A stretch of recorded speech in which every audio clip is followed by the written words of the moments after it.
This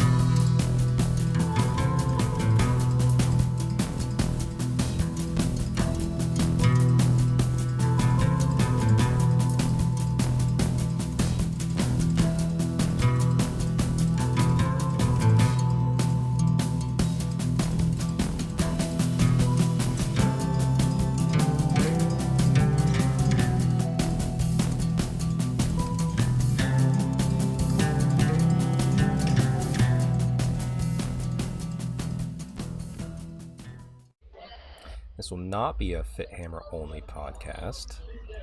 This will be Strength Hammer episode 98 with all of the worst problems in the world happening at once with my computer that I will be replacing this weekend. Fantastic. I'm guessing we're on? Oh, we are definitely on. And we are so on. While we're on, since we can't have my lovely face because my 16-year-old PC can't handle it, even I had to set up like different lighting. Hold on. I know you can't see it, but I just set up different lighting because my camera was dark and now it just won't work.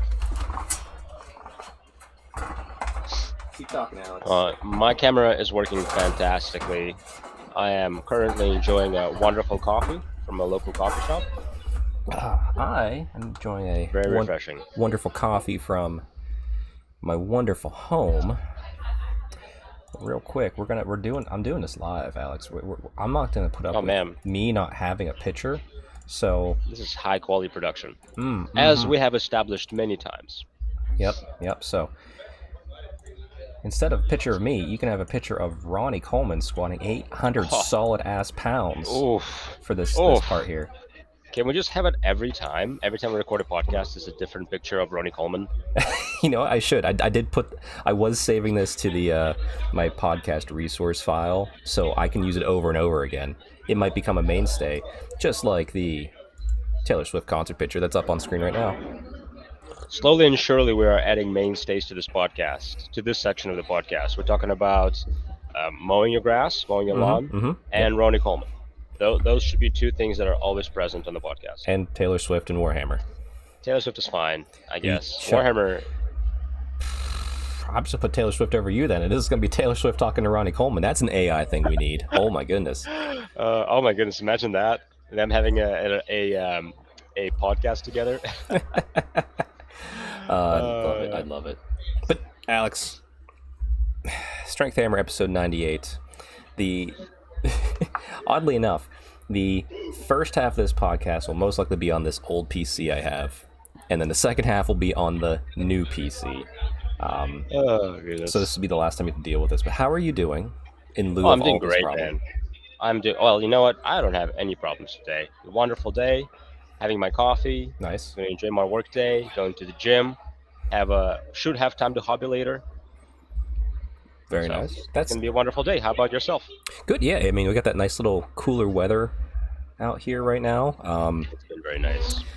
Work's been crazy busy. Accepted a new position, which is fun. It's nice. All moving up in the world, but a lot more going on throughout the day. So definitely planning.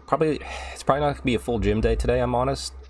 Gonna be honest with you. It's probably going to be like a light cardio day. So me and the wife can go for walk a mile or two. I may get out to mow my grass too. So let's talk about the lawn. Very good, man. Lawn has been phenomenal.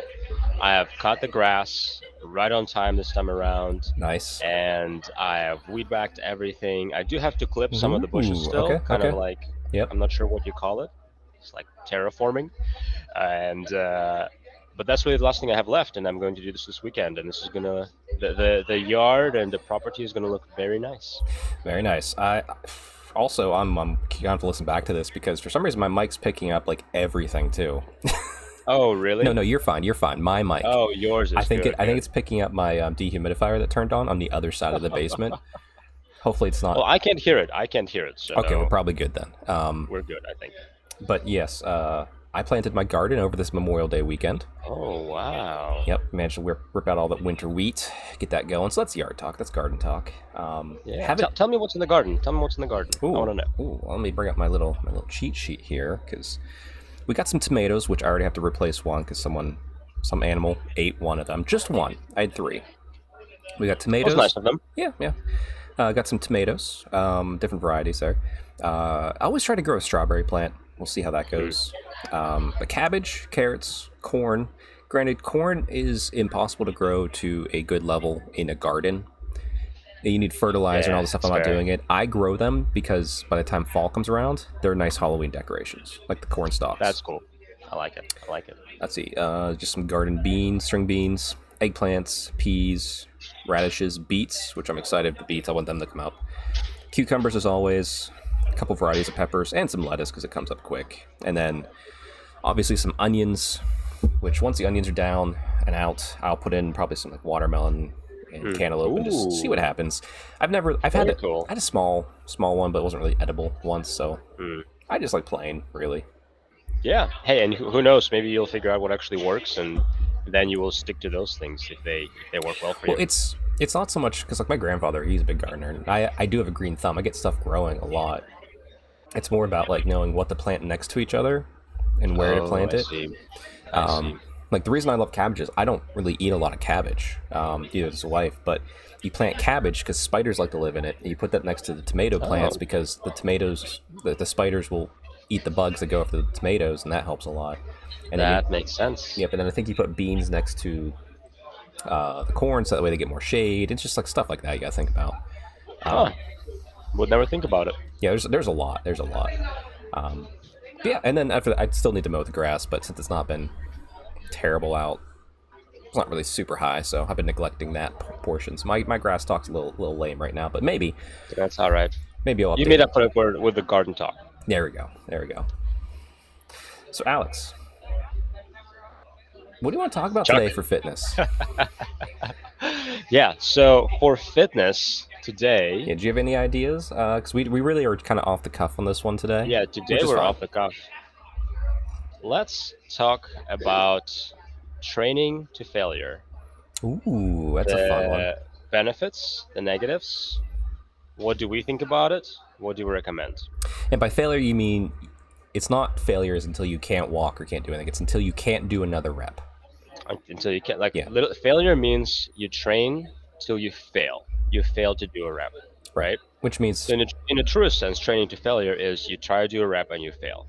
That's training to failure. Right, and probably if you're new to this, unless you have a gym partner, you don't want to be training to failure on barbell movements. Most of them, yeah. So this is more of machine heavy work, maybe dumbbell, something that you can safely get out of under if you need to. Absolutely. Yeah, so let's talk train to failure. What is it? Should you do it? Why should you do it? And if you should do it, how should you do it? All right, kick us off then. All right. So training to failure, as we mentioned earlier, is you pick a movement and you train till you can no longer do that movement, till you literally fail a repetition. Let's do quad extension machines. Let's use that as our example. It's a fun one to do. Quad extension machine. Right, absolutely. And everything else does not matter, right? Whatever rep range you're aiming for does not matter. Mm-hmm. Let's say you're aiming for 12 to 16 reps, right? And you did rep 13 and it was very hard, and you did rep 14 and you barely got it up with good form, and then rep 15 you failed. So you did 14 reps. That'd be training to failure. You could do the same thing and do, let's say, dumbbell chest press, and only aim for, try to do 3 reps. And you did 1 rep, you did 2 reps, and you failed on the 3rd rep, right? So it doesn't really matter what rep range you're doing, but training to failure, bottom line, is training until you fail to do another rep. Right. So we established what it is. Do you have any different opinions on what it actually looks like? No, I just kind of want to put maybe I'm jumping the gun on this a little bit for the caveat, because you want to fail. There is benefit. I see it more from like the bodybuilding mindset, but there is benefit that like, okay, I can't do a full rep. You start getting like those half reps in. Sure. Like it's like you can take it to an extreme where it's like literally like I can't move this anymore and I need to get out of this machine, or you can keep it on full reps. I think either is fine. I don't know the science per se on full. You probably go. I bet Dr. Mike has something on that. I know Elite FTS Dave Tate has stuff on this too. So go check out people who've done the science and the work on it and have done it longer than we have. But there's you can go extreme failure or you can go just full failure. Absolutely, yes. So you can technically, what you're describing is going past failure, which is not necessarily what we're talking about. I don't think unless we want to talk about it. Yeah, But we can going touch past on failure it. Yeah. is where somebody can assist you with reps, right? So somebody, if let's say you're doing machine chest press, and somebody just does the bar, because a lot of times it has a little lever at the back, and somebody just barely taps the bar for you, right? Well, yeah, I think that's outside of it. When I mean, I'm thinking alone. You're alone in the gym, like you get half reps at the end of your full reps. Like what? That's what I mean. Like, reps, sure, yeah, sure. partial reps. That's also you could do past failure on your own that way as well. Yeah, let's say training past to failure, since that requires someone else with you to help assist with those little teeter reps. Sure, which are very fun. They are fun. You will feel your muscle destroyed like it never felt before. Yes, and if you have a good gym partner, they will make sure your emotions hurt while you're doing it too. Absolutely. Actually, no, they encourage you. Come on, you can do one more. You can do one more, and you feel like you're about to puke. Not one more. Yeah. It's pretty good. It's pretty great. All right, so we established what training to failure is. Is there value to training to failure? What do you think? I think there is. There's, like I said, I don't know the science of how it helps the muscle. I mean, any stimulus is going to help muscle grow. That is a proven fact. We all know that. I like it for the mental aspect, because sometimes you need to kick your own ass in the gym. You need to just get in there and just be like you got a rough day or something, whatever, or you're just like, I don't feel, I feel like I haven't been pushing hard enough. Sometimes you need to kick your own ass to remind yourself that the gym, while fun, is supposed to be hard. And sometimes you need to find different ways to make it harder, especially in, like, if you go to Planet Fitness, and you've been going for any given amount of time, but that's your only gym access that you have, you're probably lifting full stacks on a lot of the machines. So how do you get more out of it? Well, I mean, drop sets or going to failure. I love that. Yeah, I 100% agree. I think the discipline aspect of it, and also progression, especially with limited equipment, right? As long as you're doing reasonable rep ranges, not as long as you're not going to like 30, 35 reps on all movement. But typically, that would take a very jacked individual to do so. I would say, as far as the value, there's absolute value there. Number one, the research that I've seen, that I've studied, shows that in order to grow muscle past the beginner stage, right, you're looking for within 0 to 3 reps short of failure. Right. So if you always go to failure, you're safe in a way, right? You are safe because you're always training within that 0 to 3 rep range, right? Is it optimal to always go to failure? Maybe not. We can talk about the dangers of it. But if you're always going to failure, within proper context, which we'll talk about how to do correctly and incorrectly, then you're fine. You're safe, right? You're definitely going to be training hard enough to be able to progressive overload over time. So yeah, I think there's definitely value there as far as pure muscle building. And what you said, the discipline part of it is, well, you're working hard, right? Yeah. This will transfer into other areas of life where you will do your absolute best. Yeah, and then whenever you have a PC that's not cooperating with you, you just hit record anyway, because it's, Absolutely. I'm not going to let this stress me out, because I can deadlift more than my PC. We're podcasting to failure right now. We are podcasting to failure. This PC may die in the middle of this podcast, and it's training to failure, everybody. But excellent. We didn't talk about the one biggest benefit of training to failure. Okay. You don't have to count. You technically don't have to count. You don't have to you count. Technically don't. It's actually, I will say, because when I have done training to failure type sessions, but I'm such in a rhythm of counting that I can't help but count, and I have to mentally distract myself, like sing the song that's going on in my headphones, or just like do something that's completely outside of what I'm doing, like think about this army list or something, and just move. Because the thing is, like, the trap is, okay, I'm on quad extension machines, I'll do 3 sets of 10, and sure, that's a typical standard working set for what I'll do. I'm so used to that 10 that part of my brain will be like, oh, you're near 10, you're tired. Like, no, you're not tired. I'm just used to doing 10, and I count the 10. So I see what you mean. You get in your own way a little bit. So that's, that might be I see more what of, you mean now. That might be more of like, as you've worked out longer and you get to that rhythm of doing the sets and reps, 5, 10, 15, whatever you got. So just as a warning, like I said, I either have to get really into the song I'm listening to, I have to have a gym partner like Alex. They're distracting me and talking to me the whole time. Like, come on, do it. Yeah. Or I have to like completely throw my mind into something completely not gym related, just so I don't get that little tracker in my head going. Yeah, because training to failure sucks, right? Yeah. Because everything hurts, and you're still doing more, especially if you're doing higher repetitions, right? Yep. So you almost have to, disassociate a little bit, and like, I'm just gonna go until my muscles can't go no more, no matter what pain, right? I'm just gonna keep squeezing my muscles, and then when it squeeze it and the boy does not move, that's when I'm done, regardless of how much pain I'm in. Yep. And it's hard. It's hard to do. This is not a training to failure. Is not necessarily a beginner technique. No. Right? This is definitely once you've been in the gym for a little bit, for most people at least. Right, but you got to try it eventually. Very good. So how do you train to failure well? What are some things you probably should do if you're planning to train to failure? Honestly, my big thing is, so okay, I use the example. All right, you're at Planet Fitness, you're lifting a while. You can quad extension. We'll keep with that as the example. You can do the full stack as your working set very easily. I probably would say don't go to the full stack to do the train to failure. Back off by 20%. Sure. Because the thing for training to failure is you want to make your muscles fatigued, but the more you can make them work longer, the more stimulus you get in.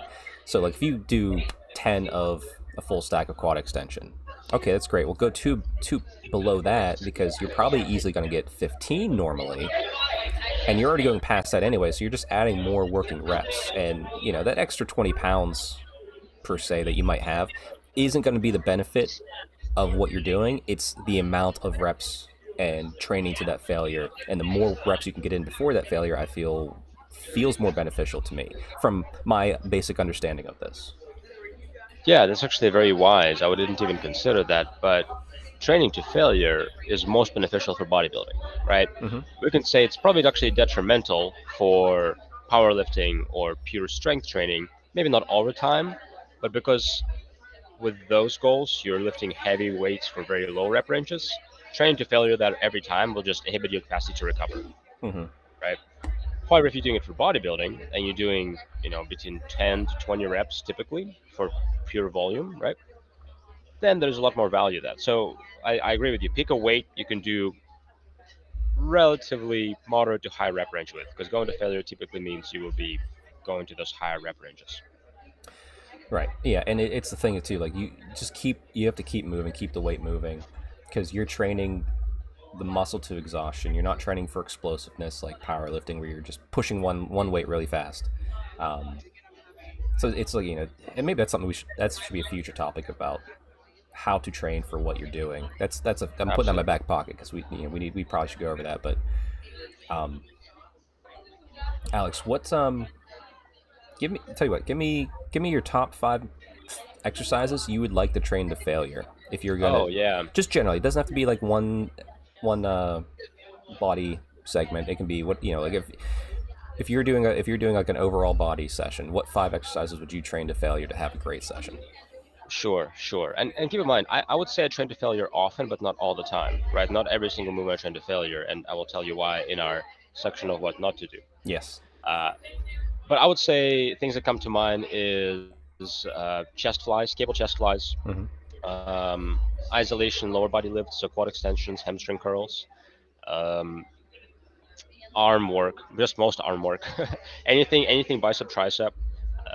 I often train to failure, so bicep curls, creature curls, especially lighter, lower weight tricep movements. So if I do kickbacks, so pull downs, cable pull downs, or cable kickbacks, most of those smaller weight lifts, I tend to go to absolute failure. Things like dumbbell overhead tricep extension, I try not to go to complete failure with, just because like if you fail, you have to drop the weight. You're dropping the weight. So probably not a 5 good feet. idea. Yes. So definitely a good idea to, for me, picking the movements that typically don't have a super heavy weight or that are safe to like fail on. Yeah. How about you? For me, definitely quad extension, hamstring extension for sure. I actually like doing more failure on it's the same movement just on the machine, the cable fly, not the cable flies, but like the What's that machine called? Machine chest flies. Just machine chest flies. Okay, yeah, pec deck. There it is.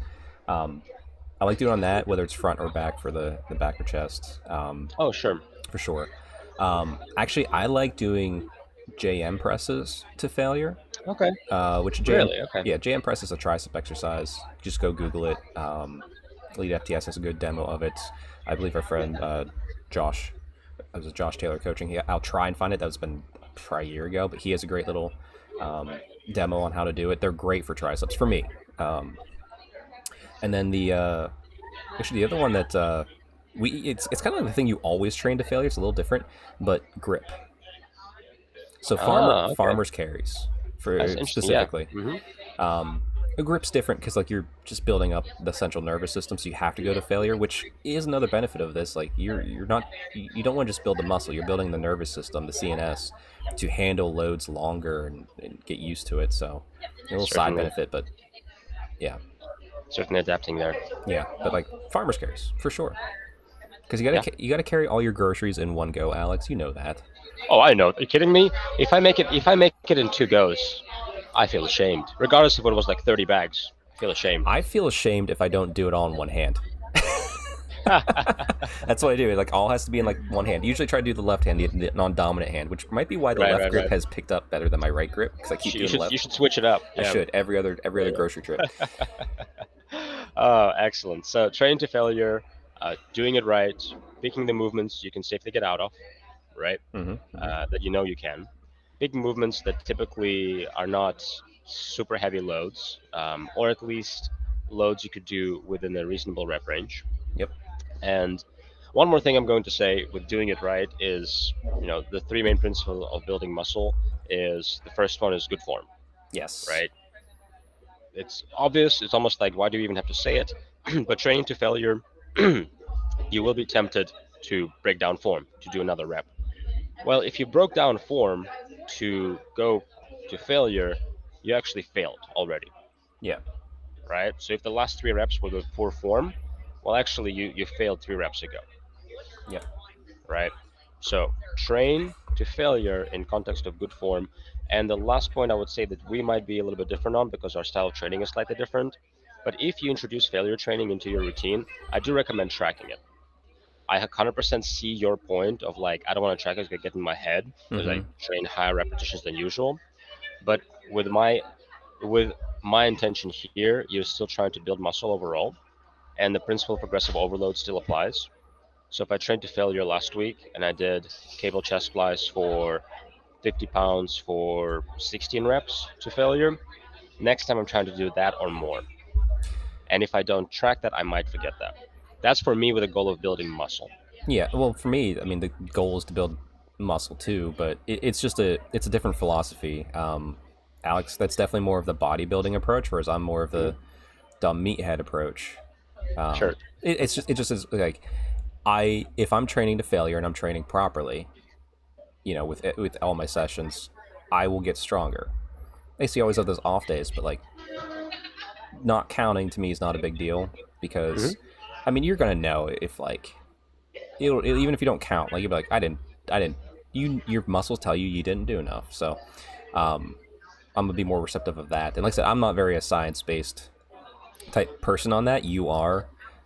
So take that with whatever it is. It's a style choice, and I don't think either one's wrong. But exactly.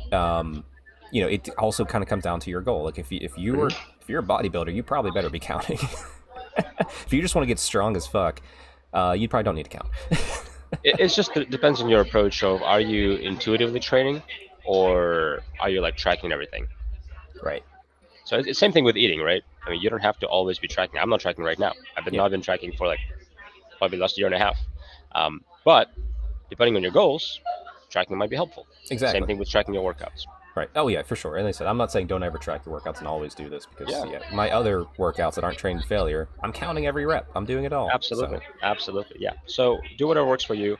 And with that section, depending on your goals, if you just want to challenge yourself and train to failure, you don't have to track. If your goal is building muscle and really tracking your progress, and like more bodybuilding style, I would say tracking is valuable. Both are valuable. Yeah, both are valuable. Excellent. Yeah, maybe it just comes down to your personality. Like, if you can get past the whole ticker in your head. So maybe that's my issue more now. But anyway. And that's the thing. Also, like with anything we say, if anything we say is inhibiting your progress, don't right? do it. Like if not tracking is inhibiting your progress, bad. If tracking is inhibiting your progress and you're getting in your head of like, oh, I'm doing so many reps, I feel like I'm so tired, and you're stopping way before failure, don't do it. Yeah. Simple as that. Yeah, we're all going to be different, which is just fun. Excellent. Right. So, I guess any thoughts on the what not to do? I guess as well. Yeah. So the big one, what not to do, we already mentioned, is not train with bad form ever. Just don't. Right? You're gonna hurt yourself. I've hurt myself so many times doing bad form. So just don't do it. I would say another thing, just cautions. Maybe not don't do it, but just caution with training to failure is you might have to scale down your training, or at least be careful what movements you pick to train to failure, right? Right. Because the reality is training to failure is fatiguing, right? You might need more time to recover between your sets too. Like it depends on that person. You might need more time to recover. You might need to scale down your training that you typically do, right? Because training to failure just takes a lot more out of you. And the reality is order of movements is also important. So for example, if you are you gonna sometimes I go to the gym and like, okay, it's squat day, I'm gonna pre-fatigue by doing the pendulum squat or the quad extension, and like I'm taking gas out of my tank, but there's benefits both ways, and I don't know if anyone knows exactly which is better. Absolutely. So there's absolute benefits, but just keep in mind your training is going to look different. Yes. So take that caution. Like you might train to failure and you might be really strong on the dumbbell incline press that you're doing, but then you want to go ahead to do tricep overhead extensions and you're like, I cannot do more than 10 reps and usually I can do 15. Why is that? Well, because you really fatigue those triceps on that incline chest press. Yeah, and like you can take all the supplements in the world, but like really, what it back to the CNS, you're working that CNS, and that's what's going to keep you from being able to just maybe push through as much as you usually can. Because once you start frying that, like the only way to recover that is there's no supplement I know that to help get the CNS fired back up quickly. Like muscles, you can kind of put some. You can hydrate, you can probably push through and be okay, but the CNS, you just need to sleep. Exactly. That's how you get that back. So if you're somebody who tends to overtrain, just be careful with this approach because it's probably going to play into your negative traits. If you're somebody who tends to undertrain, like I'm not feeling my muscles, I'm not training hard enough, well, this is going to really help you. Yes. Because now you stop when you fail. Right. And the other thing to keep in mind too with this is the fact that if you're just kind of like, oh, this is interesting, I want to try this, you don't have to do a whole workout of this. You can take your standard program and be like, okay, this, once again, you're doing your leg day, your quad extensions are last, make that last machine, that last exercise, make that one training to failure. Just see how it feels. And then when you're crawling to the car, you might be like, that was pretty good. Or I hate my life. Either way, you did it right. Absolutely.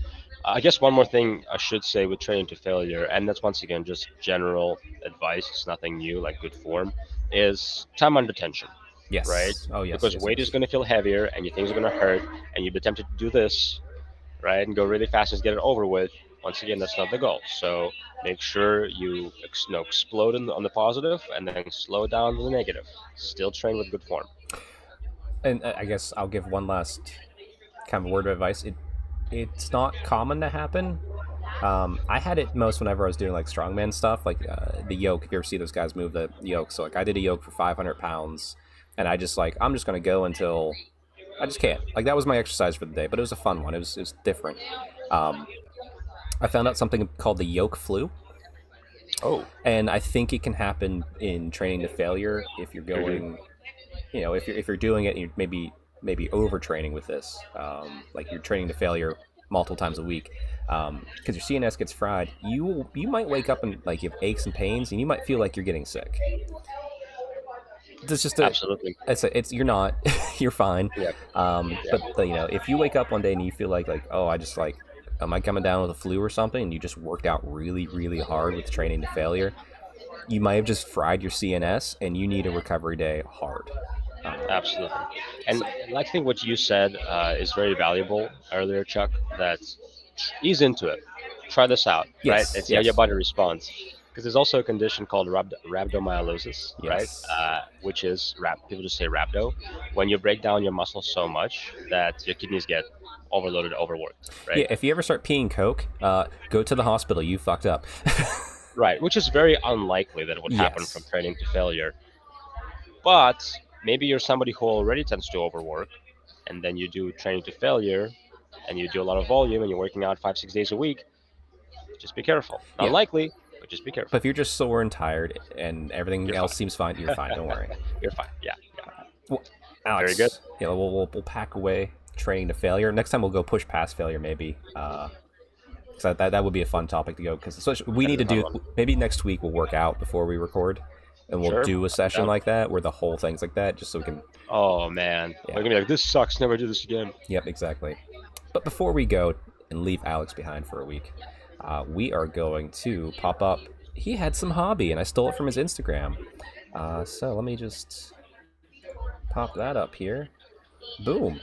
Someone picked up the White Dwarf 500 and Grombadil and got him built alongside some Fire Slayers. That's right. For Underworlds that we've been talking about. It's like a little game to keep in our gym bag almost. Absolutely. And some murder chickens. And murder chickens. Yeah, I just had them. I'm like, hey, what? I have like 5 minutes to clean the mold lines and put them on there.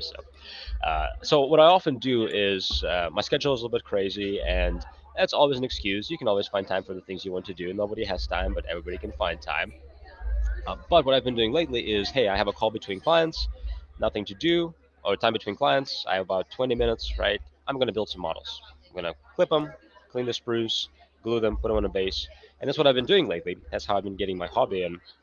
So I built some Grombrindle, the White Dwarf. I've built the Chosen Axis, Fire Slayer's Warband, for the Underworlds, which we are thinking about playing, which would be awesome. And also I built the Murder Chicken. The Murder Chicken I got from, I believe, NashCon last year, actually. Oh, okay. And I believe I picked it up at the booth just because it's fun. I have a full Age of Sigmar Halfling army, so I probably use them as a token for an ability or something similar. Oh, sure, yeah. That's fun. All right, perfect. Let's pack that away real quick, and we'll bring up. There we go. Well, Alex, it's been fun. We're gonna jump over to myself and Neil, where I'm gonna complain about painting Napoleonics, but I'm almost done. It's looking good. It's looking very good. Not. I was skeptical about it. They're terrible. Yeah, I was skeptical, but okay. Well, 3 feet away, it looks pretty great. Yeah, done is done for this army. I'm spite painting it. I can't wait to be over with it. That's fair. But yes, we'll pick that up over there. It's a little more lawn talk. But Alex, we will see you next time. All right, here we are. Passed over from Alex all the way over to Neil. Such a long throw that I have to make all the way from my hometown to Ohio, but we got there. All right. Neil? A little late, but we're doing it. It's good. Yeah, it'll be a late podcast. We'll still get on the Friday. Neil's been feeling a little under the weather, so I hope you can all relate. And if you can't, fuck off. I don't know. Stop listening. Yeah. Like, people get sick. Right. He's fighting through it. But Neil, outside of the sickness going through your household, how you been doing? Well, outside the sickness, just fine. The world keeps spinning. But yeah, I've been down and out for a little while, but I was able to grab a little bit of hobby time while I was still feeling, somewhat manageable yesterday. So that's good. That's always good. Yeah, no, I'm doing fine. I'm busier at work lately, as I told Neil. I'm maybe looking over my work laptop because I might be recording when I shouldn't be, but I will. Benefits of work from home. So if you see any weird cuts, it's because something came up and I had to take care of it. But no, other than that, I guess we'll do a little lawn talk. I did some garden talk earlier with Alex.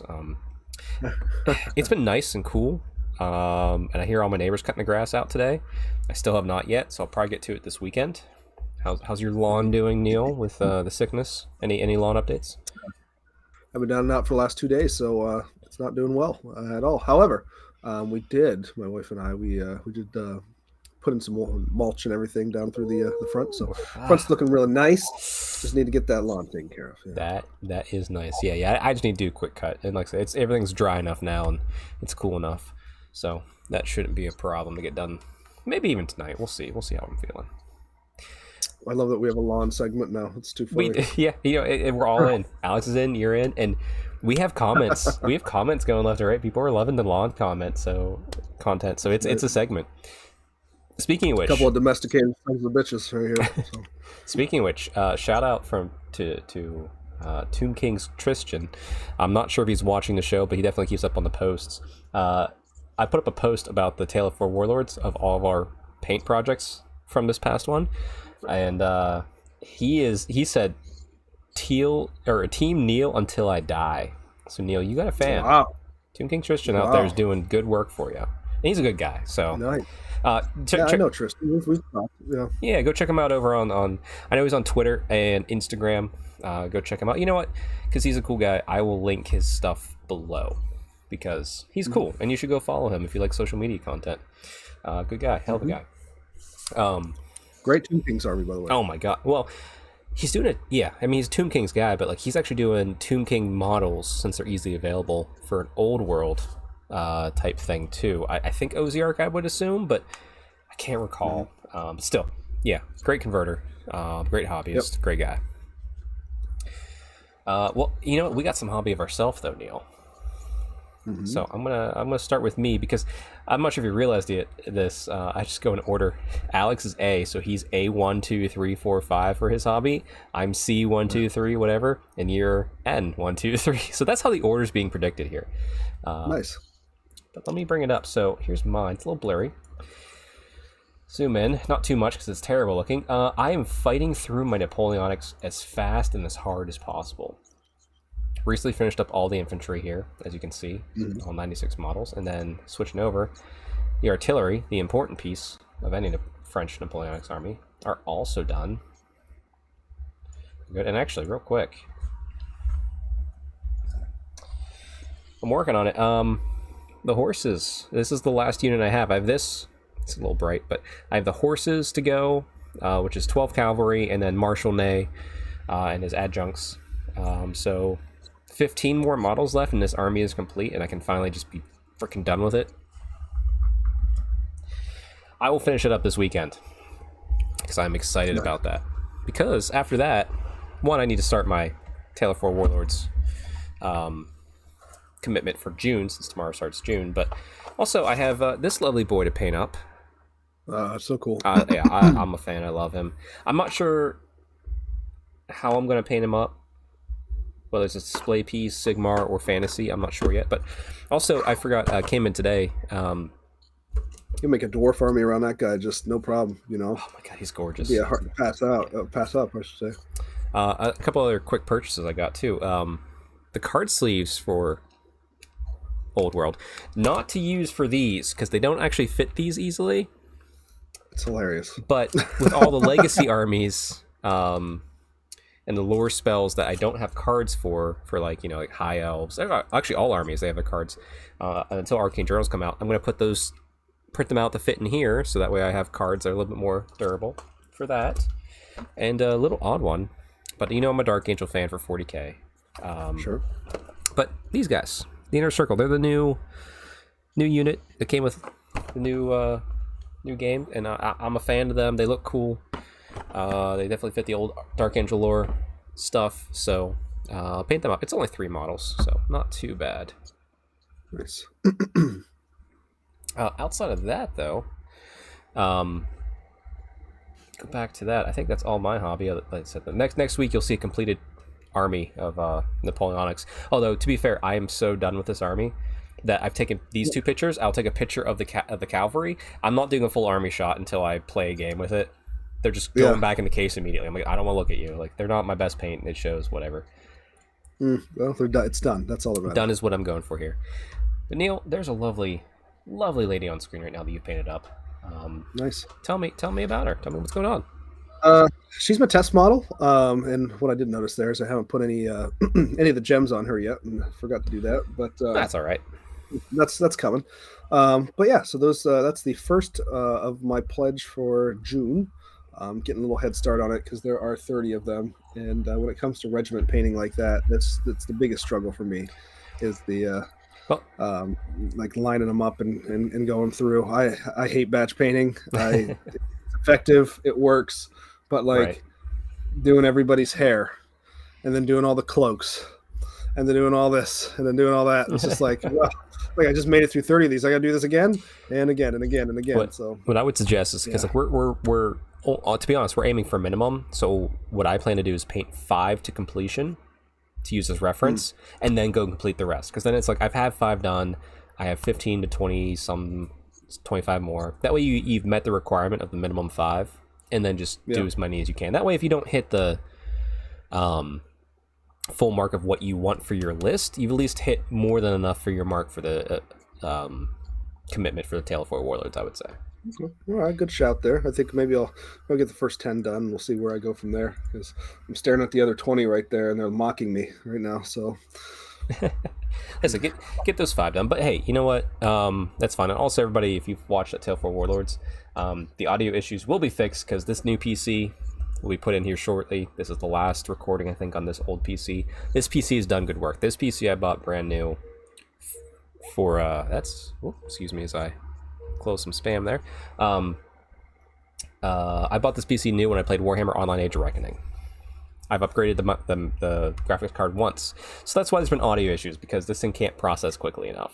The thing is, it's done yeoman's work, I think is the phrase. It has. It deserves a great retirement. I love it. Like, it has like a bunch of lots of stickers on it from different games and stuff. So it's gonna be put up to pasture soon, but which means goes up into my laundry room where I keep my old PCs and laptops, because I don't ever throw them away. Yes, that's a good hobby time, Neil. We're moving and grooving. All right, let's do it. Yeah. So today's topic is a little bit of a different one. Neil, I sent this to you before you got sick, and you said already in my ear holes. and I'll link to this below, but you guys know we're a fan of square-based podcast over here. Val and Rob doing Sigmar's work over on that channel, and they had a show recently, and they just brought up an interesting bit of conversation that turned into the whole show, that I wanted to continue the conversation here, which was about, is Warhammer the Old World the last true war game that Games Workshop is producing? Caveat, Horus Heresy. And this isn't to throw shade at anything, because I still play 40k. I just showed you models.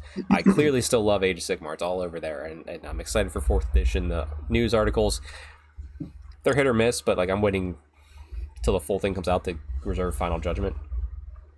But Neil, I think you're in the same boat a little bit here. There's something about the granularity we get with Old World, and I keep referencing. Oh, I'm looking over here because here's all my books. There's something different about that than what we've gotten with more, let's call it, modern wargaming. Yeah. And give me your thoughts, Neil. What are you thinking? Like, well, high level. I think if you've been listening to the podcast for a while, you've been hearing me kind of gripe here and there. Sometimes, and I've heard this on other podcasts as well. Sometimes it feels like with Age of Sigmar, we're playing some Tonka trucks, right? Like when I see, like I love seeing, 10 dragons across the table from me. That's cool. I love that. Like I love Age of Sigmar. I love it to death. However, I don't get the army feel that I'm really looking for as much out of it. And I think that became even more pronounced when they dropped the table size, they increased the points, less models on the table. And granted, it speeded things up.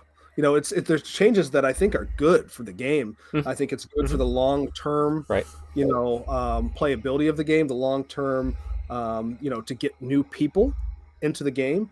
But you don't get the feel of armies on a table. At least for me, you don't. Like now, if you're playing 200 witch elves, maybe.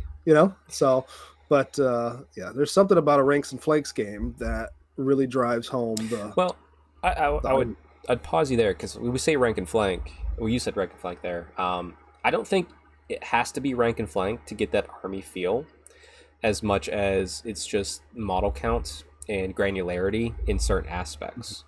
And like, what's it? You say Tonka Truck. You say that very tongue in cheek because, like I said, we're not calling any game a baby game. We're not calling anything dumb. Like we like it all. No. Warhammer's cool. Yeah. But I do tend to agree with you, not from the size portion. The smaller table size, that is what it is. For me, I feel like, follow me through this whole comparison here. You look at chess. Chess is two perfectly balanced sides. It's two armies. They're very restricted. You can't list build for chess. You have white or black. You either go first or second. That's it. Mm-hmm. So wargaming was very granular because there's a lot of nuance in war and armies. Like, like, to be fair, like, there's no real true balance in war. It's usually one-sided or becomes a stalemate very quickly. From the history that I've seen. But in war games, we want to have a good time. It's about having a good time and reflecting simulated war on the table in whatever manner you like, whether it's recreation of history like Napoleonics, fantasy, sci-fi. So, they try to balance it because it's also a tournament game. And I feel the focus, if I like, even for my time, so like I got in early 2000s, like started playing fantasy regularly, and I've evolved from there and played Warhammer. It's very much changing over time, where I feel that the game has shifted, and even from first edition, the game has shifted from a role-playing style, narrative-driven game to a more focus and relying on information from the competitive scene. Like, to be honest, like I could build a list to go play in an event. But the thing is, like, it's not as the skill gap to build a list, I don't feel as high as it is in Sigmar and 40k as it is in fantasy. Is there nuances and things that can surprise people? Yes, but I think those are rules misses where they written a rule and they didn't realize the consequences of it that people are finding, and you could call that skill, I suppose. As opposed to going, here's what you have, but you can tweak it to an extreme degree. How do you tweak it? So if I take Age of Sigmar, I think the skill expression of the game is based entirely upon the players at the table, more so than any list. I feel like the lists are kind of written for you based on what the rules are. Whereas old world fantasy, whatever you want to call it, Horse Heresy, there is so much more nuance you can get into each unit, sometimes even models on a unit, to the point that I feel the skill expression starts at list building. Like I feel like I've won and lost games based upon the list I brought to a game for old world and fantasy alike, because I've tried something and it's like, oh wait, this doesn't work, oh shit, I'm fucked. Whereas Sigmar, if I lose, I feel like I'm just being outplayed, and that's perfectly fine. It's just more of this is a fun conversation around it. So Neil, thoughts on that? I'm not sure I totally agree with that, at least in third edition anyway, because I feel like definitely lists mattered quite a bit in third edition. Like, if I go play that Seraphon army, from the last few months, it almost didn't matter what I bring. So, I mean, I think list always is going to matter, but, these, 40k Sigmar, they have made it a little bit more manageable to make your list. Yeah. I still feel like you get a good, you still play a lot with your list building, but it's not anywhere as nuanced as what Old World is, and probably I think Horus Heresy. I've never played Horus Heresy, but Horus Heresy is like, it's 7th edition 40k, so there's nuance built within it.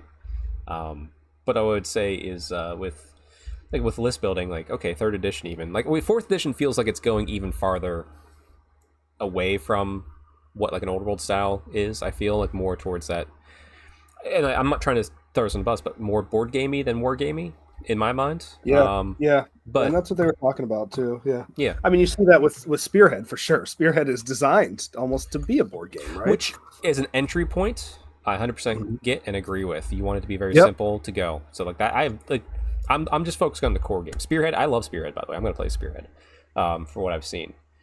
As far as the whole experience of list building, though, like in 3rd edition, I have the units I want to bring. I have the sub-faction I want to play. I'm going to bring the things that are good in that sub-faction. So you're already guiding me down this path, and let's be honest, battalions were worthless. Yeah. Like, they were worthless. Yeah, or all the... They're still going to be. They were either worthless or 100% necessary, right? Even take it to this point. I don't enjoy battalions. That's fine. Some people do. So therefore, I'm lazy with my battalions. What's the easiest battalion to take? The 1-drop. So I would take 1 or 2 1-drops. Yeah. What's also potentially one of the best battalions? The 1 or 2 1-drop, 2-drop things. So by me not caring about battalions, still shifting into what was the best, I feel like I've been railroaded down this path in 3rd edition list building. Like, yes, I'm going to take a champion for every 10 miles. Yes, I'm going to, or not champion. Yes, I'm going to take a banner. Yes, I'm going to take a horn. Yes, I'll take a champion. Okay, so I either get my shield for my witch elves or my extra blade.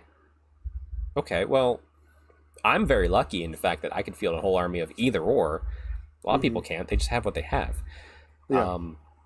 I understand. I just feel like we're getting farther and farther away from... It's not... I'm not saying that this isn't a war game, and we're not getting farther. The Age of Sigmar is no longer a war game. That's not the thing in question here. I feel like it's moving farther and farther away from what I enjoy most from a war game. Yeah. Not only by looks, but also by preparation. I can't tell you how many times I've spent list building for Age of Sigmar in the past. I mean, granted, new edition's coming out, but like, I build my list.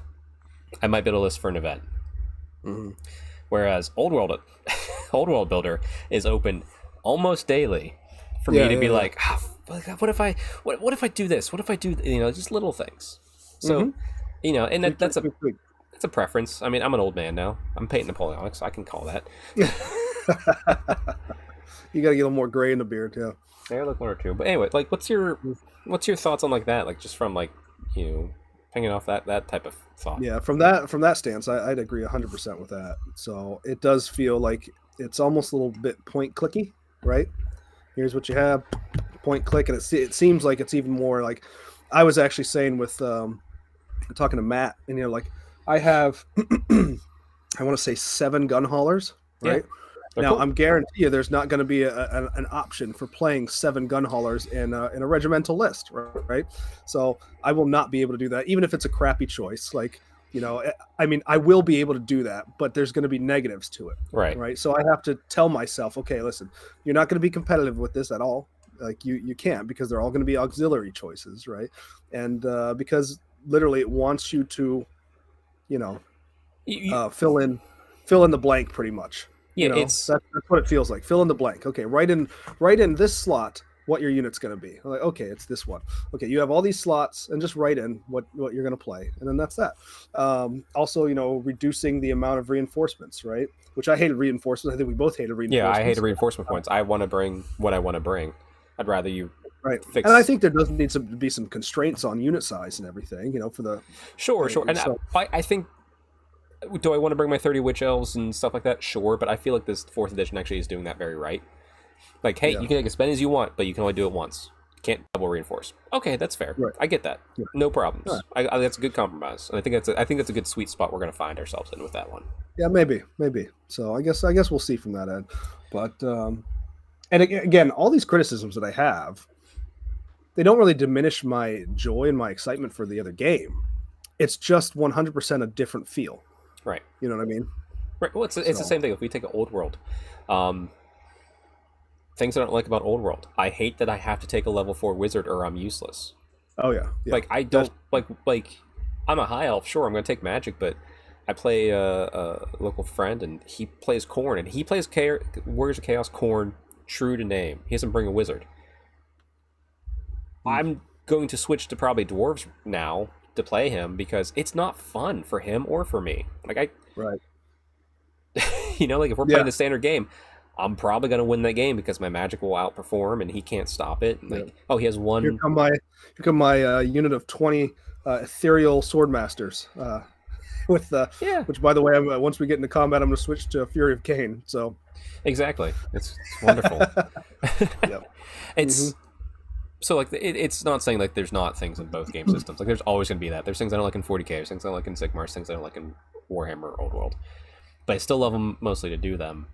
But, yeah, like, there's, like, a point we're approaching, like, what is what should we consider a war game? Because to be fair, the more you make a game like a board game, the more easy it is to do it like an esports, like Magic the Gathering.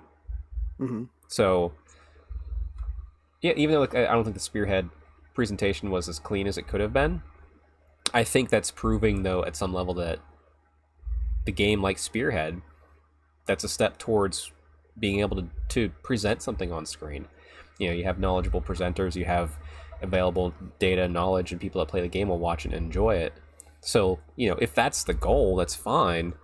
But, you know, I do wonder if Games Workshop, like the bean counters, whatever you want to call them over there, you know, are they willing to acknowledge that people like us, and there's people like are even more diehard against this than us. Like we like it and we'll play it because we're like that nice middle line. We're like the kids that grew up with the internet. We know what's going on. We remember before and after. I remember fantasy before and Age of Sigmar because we went into it. There's people that never went to Sigmar because they whiny babies. Yeah. That's fine, and they have their old world back, and God bless them. So I think that's the point, though. Like, but like I actually, more and more people might get more ostracized. Like I might attend less tournaments for AOS and play more old world because it fits what I want out of my time. Like, is that something they're considering? Possibly. I don't know. It's just a thought. Well, I would say I actually agree with the strategy. I mean, ding, ding, ding. Can you believe it? Like, yeah. Neil's over here agreeing with the GW strategy, but I think it's a great strategy because Old World does give us that outlet. Oh, absolutely. Now, if we didn't have Old World right now, you know, well, you can't. If we didn't, if we didn't, I'm blessed in this area, and you're close enough that you've enjoyed it too. That we were just playing 8th edition fantasy. Right. To be fair, Old World dropped right around the time we probably would have started playing with the Old World stuff just for some shenanigans. Mm-hmm. But yeah, a lot of people out there don't have that access. Yeah. So I think it's great because like for like the Spearhead and everything, you know, my kids go 11 and 10, right? So they're in prime, like, okay, now it's time, you know, where we could actually teach you how to play this game. Your mind is developed enough to grasp the rules kind of on your own, right? Right. And they are excited for, like I was telling them, oh, you know, there's this, you know, they're almost like a board game version of Age of Sigmar. You guys will be able to play your armies against me. And they're like, oh yeah, you know, they're actually really into it, which I was very surprised by.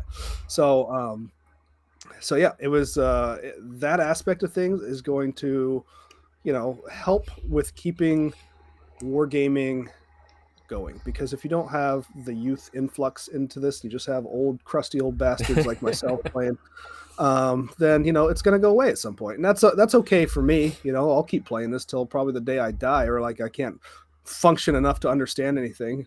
But I mean, it may go away. Like, you know, like sometimes I look at my dad, you know, my dad is super into model trains. Chuck, are you into model trains? I have like a Lionel train that my dad got me. I did for a little bit. Me and my dad for as when I was growing up, but right. Wasn't I've got them for I put them out for Christmas around the tree. Yeah, absolutely, yeah. But like I don't have a layout or anything like that. And, you know, that's a hobby that was a large hobby for a lot of people back in the day. It still is. It's still a lot of hobby. Yeah, well, it's a very popular hobby. Sure. Yeah. But I would say it's a lot more fringe now than what it was when my dad's generation was around and enjoying it. Right? Yeah. So if you don't have that youth influx, it will start decline. And so I think they're doing this at the right point. You better believe we're going to be old men in our basements. Like, I can't drive to Ohio to see Neil, but I'll set up a whole game and stare at it and talk to Neil about it. Right. What do you mean we're going to be? That's true. Yeah, we're there. Speak for yourself. You may be going to be. I'm already there. Yeah, and it's like I said, I don't think this is a bad conversation to have, and I want, you know, please give input below, and like, this isn't to attack anything, way, shape, or form other than Conquest. Conquest sucks, and I say that as a bit, not as I actually know. This is a poke at Matt. So Matt, if you're watching, Conquest sucks. Everybody else, if you're watching, Conquest is probably pretty good. Go check out 2 Plus Tough's channel. He likes it. I'm sure it's fine. But yeah, what do you feel is a war game? Like me, I want these huge battles that I've been presented in all the artwork that we had growing up for White Dwarf and codexes and army books. I want 100 plus models minimum on the board. Yeah. I want. That doesn't have to be rank and flank. That doesn't. But I want to like clearly defined units, whether it's a blob or whether it's a rank and flank. And I want, like, I have Warhammer Underworlds. I have Warcry over there. I have Necromunda. I've lots of GW stuff. Do I play those often? No, hardly at all. I might be picking up Warhammer Underworlds here with Alex because we want something that we can throw into like a gym bag and play like afterwards. You know, like on like a park bench or something. Like so, sure, that's probably the perfect game for it. So there's a time and place for all of it, but even with access to those games readily, I tend to make time if I'm going to Wargame to do a big battle, a 2,000 point minimum style battle, for lack of a better term, because that's what I get enjoyment out of. That's what feels like a Wargame to me,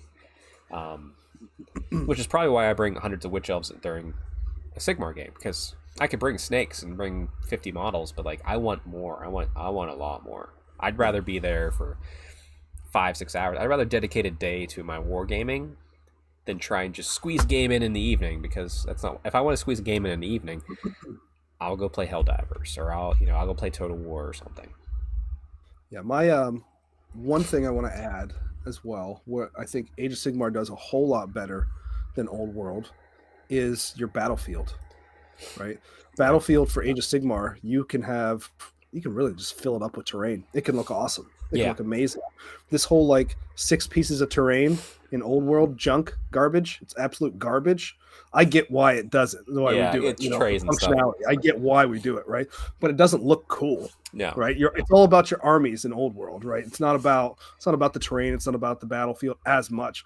If you look at all the great pictures we remember, it's these spectacular terrain pieces on the fringe. Right. That's what I think about when I think about those pictures. Like I want that. It's like it's not enough. It's not enough for me to have like 6 pieces of terrain or whatever out. I don't get I love terrain. You know that, right? So like I want the battlefield to look special. I want it to look cool.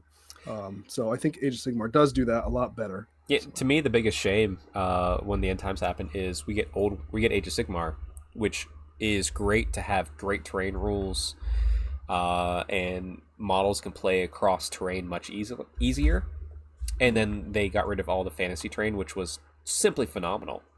But Sigmar terrain, the new Sigmar terrain is great. I love it. But please release the manor again. Yeah. Like give me that stuff back. Like I thankfully my good friend Brad had like extra watchtowers, which is controversial. Watchtower is my favorite 8th edition tournament mission. And I always loved the watchtowers, and he had one that it was on sprue, and he gave it to me because he had like a couple. He had more than a few, so like thank you, Brad, for that. But like, it's one of the most Warhammer kits in my mind, and they don't sell it anymore.